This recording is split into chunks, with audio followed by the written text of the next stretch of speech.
So on a more serious note, 10 years ago, a good friend of mine died while waiting for a heart transplant.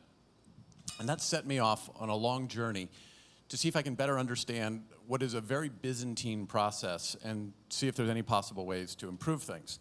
And so the way it works today is there are these super regional transplant centers that are sourced by a bunch of donor hospitals, and the transplant team and the retrieval team come from the transplant center. And good examples in California, there's 2 of them, UCLA and Stanford.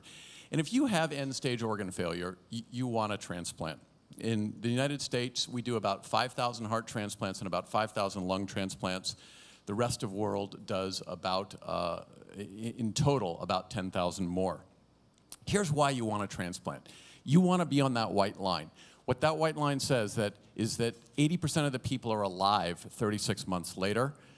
Any other form of treatment, whether it's medical or ventricular assist or something like that, you're dead in 24 months, pretty much guaranteed. Global demand for transplants is increasing about 10%, but I found the first really great thing I found was Germany. And in Germany, the lists are actually going down. They've gone through an incredibly aggressive national matching system that really helps get through the list quickly. The second really big aha is that there is no such thing as organ preservation. We treat fish better than we treat hearts, and that drives everything. And I'll show you that in just a second. But if you accept the premise that the constraint is preservation, that limits time and that limits geography, because if you only have a limited amount of time, you can only move an organ so far, and that limits the recipient pool. And that's a tragedy, because what you can see here is if you get an organ into somebody quickly, the odds that they live are really good. If you wait, and the cutoff point's about 4 hours, it goes down incredibly steeply towards 0 that you're going to live. The third big moment. The green and red bars are the amount of organs that are wasted, that are harvested but not implanted because they time out. 60% of hearts donated globally and 80% of lungs donated globally time out.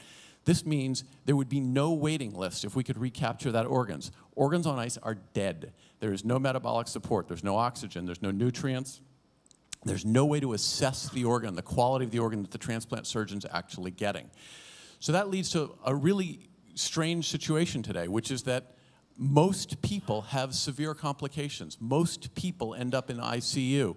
And the data is absolutely crystal clear. Short and long-term survival is 100% correlated with the time the organs are outside the body. So the big aha is, what can we do to create a situation such that organs can be metabolically active outside the body, i.e. ex-vivo support?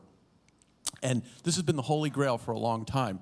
This is the first attempt to do so. It took an entire room and $1 million of hardware. This was done at the Cleveland Clinic to support a lung. And it proved the point. It was very much a prototype. And today, for the first time, there are some mobile organ carriers that can support organs outside the body, transmit data back to the transplant team, and qualitatively and quantitatively assess the organ and, in fact, resuscitate the organ. So you have the time constraint is removed. And if the time constraint is removed, and in these sorts of devices, you can support an organ for up to 48 hours. The time constraint's removed, the surgeon can actually do things like do a bypass operation on a heart that was marginal. You can recapture and reassess and resuscitate organs that would otherwise be wasted. It takes away the entirety of this red bar, which is the time that the organ is not metabolically active. So you reduce the time out of the body strictly to the explant time and the implant time. And here's the result. The control group, the normal procedure, 37% of people have organ failure, experience some form of organ failure after 30 days, versus 5% when you have ex-vivo care of the organs. This has been replicated in the US and in Europe as well. Similarly, the survival rate jumps from an average of 84% up to 99%.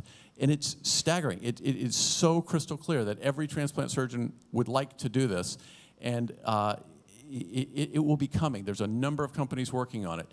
Heart and lungs are the hard ones. They're coming first, and they're in fact available today in Europe. Livers and kidneys, which are more resilient organs, will be available in about the next 18 months. And this is creating a sea change The big thing still missing is once you take time out of the equation, you've got to create a global matching database. And that's where you can think of places like google.org being incredibly useful.